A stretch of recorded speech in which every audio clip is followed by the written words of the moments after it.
అలవాట్లు film promotions ఇవన్నీ. నాకు ఎలా అనిపించింది అంటే ఈ సినిమా వచ్చినప్పుడు పొద్దున్నే మాట్లాడుతున్న క్యాబినెట్లో అంతా పంచాయతీరాజ్ శాఖ గురించి మాట్లాడుతున్నాం. ఆ పనులు ఈ పనులు ఉంటే ఒక పంచాయతీరాజ్ డిప్యూటీ సీఎంతో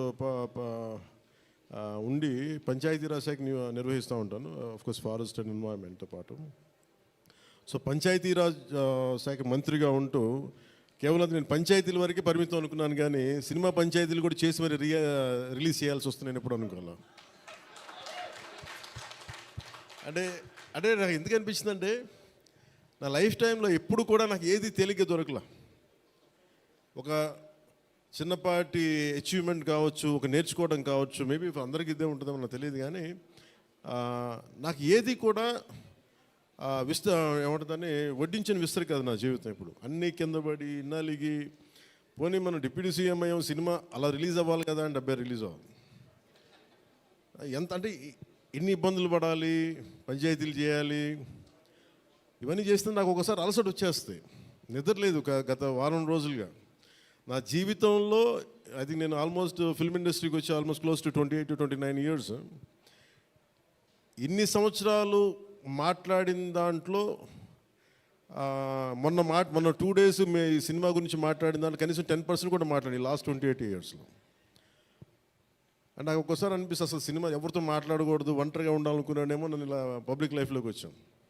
అసలు సక్సెస్లకి లేదా అన్నిటికీ అతీతంగా ఉండాలనుకుంటే నాకు భగవంతుడు నా చేత ఎలా చేయించాడంటే కూర్చోబెట్టి నీ సినిమా నువ్వు కూడా ప్రమోట్ చేసుకునే పరిస్థితికి తీసుకొచ్చాను నేను.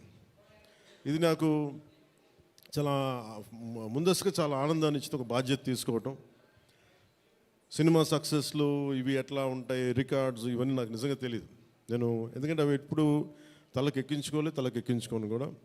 అది మంచి ఉన్నాయి, దాంట్లో పోయినవి ఉన్నాయి, హిట్ అయినవి ఉన్నాయి. ఇప్పుడు ఈరోజు ఈ సక్సెస్ కానీ ఇవన్నీ ఇది ఏ స్థాయి ఎలా అనేది నాకు నిజంగా తెలియదు యాజ్ టైమ్ అన్ఫోల్డ్స్. కానీ ఒకటేమనిపించిందంటే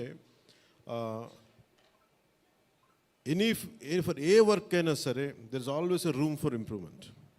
definitely that will be considered, that will be taken forward and so. నాకు ప్రత్యేకించి క్రిష్ గారు కానీ మన ఏఎం రత్న గారు కానీ సబ్జెక్ట్ తీసుకొచ్చినప్పుడు నాకు ఒకటే అనిపించింది,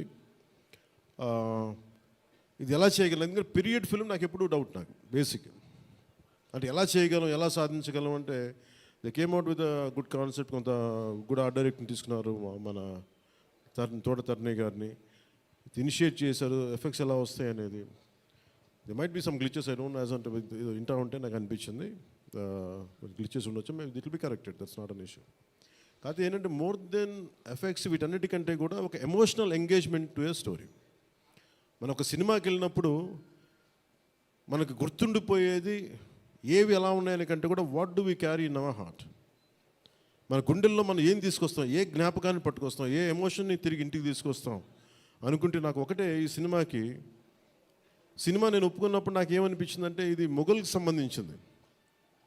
మన చిన్నప్పటి నుంచి స్కూల్స్లో చదువుకుంటున్నప్పుడు always we hear about how Akbar is great, how Shahjahan is by creating Taj Mahal, how what an artistic personality, what an artistic emperor, what an aesthetic sensibilities on emperor. When it comes to Aurangzeb, what a pious religious man. He never used to take anything from his own kingdom. Always he used to earn his own bread by stitching topis and also something like making some dharmic granths. ఎప్పుడు మాట్లాడారు కానీ but the darkest side మన చిన్న line ఉంటుంది. ఎప్పుడు నేను చిన్నప్పుడు స్కూల్లో మన సోషల్ టెక్స్ట్ బుక్లు చదువుకున్నప్పుడు జిజియా గురించి ఒక చిన్న simple line used to be there, that's it. He levied jizya on Hindus అని.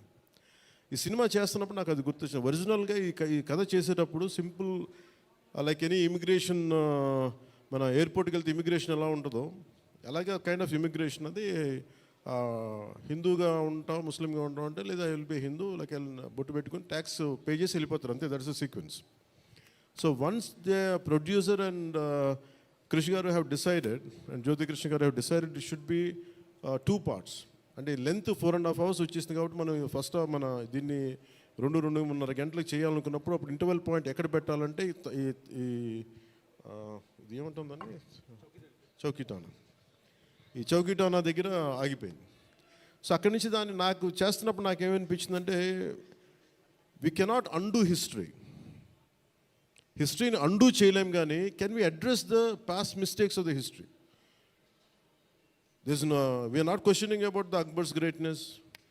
We are not questioning the Shah Jahan's historic values. We are not questioning the Aurangzeb's commitment to his religion. There's nothing wrong in it. But we should also parallelly talk about his tyranny, his tyrannical attitude, his approach towards Hindus in those times.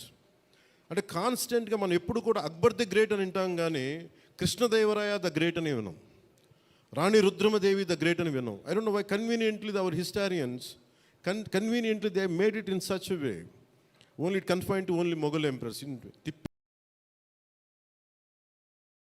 కొడితే Mughals rule only for 200+ years, whereas Chalukyas, whereas Pallavas, ఇక మన in Kakatiyas, Vijayanagara సామ్రాజ్యం hundreds of years. కానీ ఎందుకు అది వారి మన history రాసిన వాళ్ళు మన రాజుల పైన చిన్న చూపు చూశారని చెప్పచ్చు.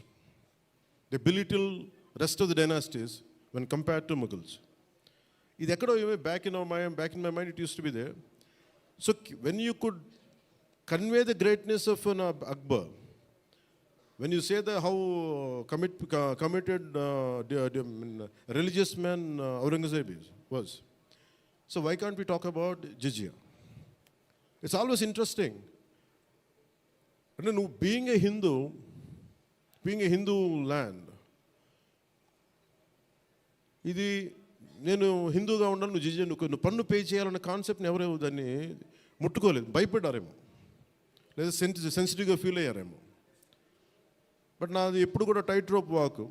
సో నాకు అనిపించింది దీన్ని ఎక్స్ప్లోర్ చేద్దామంటే చాలా సందర్భాల్లో కూడా ఏమైనా సమస్యలు వస్తాయా మనకి.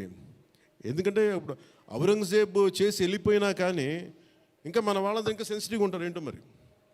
ఔరంగజేబ్ చచ్చిపోయి చాలా రోజులైంది, శతాబ్దాలు అయిపోయింది, కానీ ఔరంగజేబ్ గురించి మాట్లాడగానే ప్రతి ఒక్కరు సెన్సిటివ్గా ఫీల్ అయిపోతూ ఉంటారు. సో ఇది నాకేమనిపించింది, let me explore the darker side of Aurangzeb, especially when it comes to jizya. రాజ్యాలను కొలగొట్టింది ఉంది, రాజుల్ని చంపింది ఉంది, కానీ బట్ ఒక సగటు మనిషి, ఒక common man in the Mughal period during Aurangzeb, he has to pay jizya. So why can't we explore this as మనకి స్క్రిప్ట్లో స్కోప్ ఉంది కదా, దట్స్ హౌ వి ఎక్స్పాండెడ్. ఆ ఎక్స్పాండ్ చేస్తున్నప్పుడు నాకేమనిపించిందంటే ఎప్పుడు రెవల్యూషనరీస్ ఆర్ రెబిలియన్ ఎలా ఉంటుందంటే స్పాంటేనియస్గా ఉంటాయి, వెరీ స్పాంటేనియస్గా స్పార్క్ అవుతాయి. సో ఫర్ మీ నాకు ఈ ఆల్ దీస్ ఇయర్స్ నా పొలిటికల్ జర్నీ కూడా అంటే రెండు నాకు ఇన్ఫ్లుయెన్స్ చేసిన 18 minutes ప్రీ క్లైమాక్స్ ఆ పాట. హిట్ టీవీ యాప్, ఇందులో short news, live news, entertainment shows, movies, digital magazines తో పాటు మీ జిల్లా వార్తలను కూడా ఫ్రీగా చూడొచ్చు. ఇంకెందుకు ఆలస్యం, వెంటనే హిట్ టీవీ యాప్ ని డౌన్లోడ్ చేసుకుని ఫ్రీగా ఎంటర్టైన్మెంట్ పొందండి. Hit TV app. Hit TV app. Please download hit TV app. Hit TV app ని ఫ్రీగా డౌన్లోడ్ చేసుకుని ఎంజాయ్ చేయండి. మీకు నచ్చిన ఎంటర్టైన్మెంట్ కోసం హిట్ టీవీ యాప్ ని ఫ్రీగా డౌన్లోడ్ చేసుకుని ఎంజాయ్ చేయండి. హిట్ టీవీ యాప్ ని డౌన్లోడ్ చేసుకుని ఆస్వాదించండి, ఆశీర్వదించండి. ఇంతమంది సెలబ్రిటీలు హిట్ టీవీ యాప్ ని డౌన్లోడ్ చేసుకోండి అని చెప్తున్నారంటే ఎంత మంచి యాప్ ఆలోచించండి. అమెరికా అమెరికా అమెరికా అమెరికాలో చదవాలనుకునే వాళ్ళకి విశ్వసనీయమైన పేరు మన శౌర్య కన్సల్టెన్సీ. UK లో 1 year masters, UK లో 1 year masters, 2 years work permit up to 5 years visa. Contact Saurya Consultancy. Contact 89851 89851.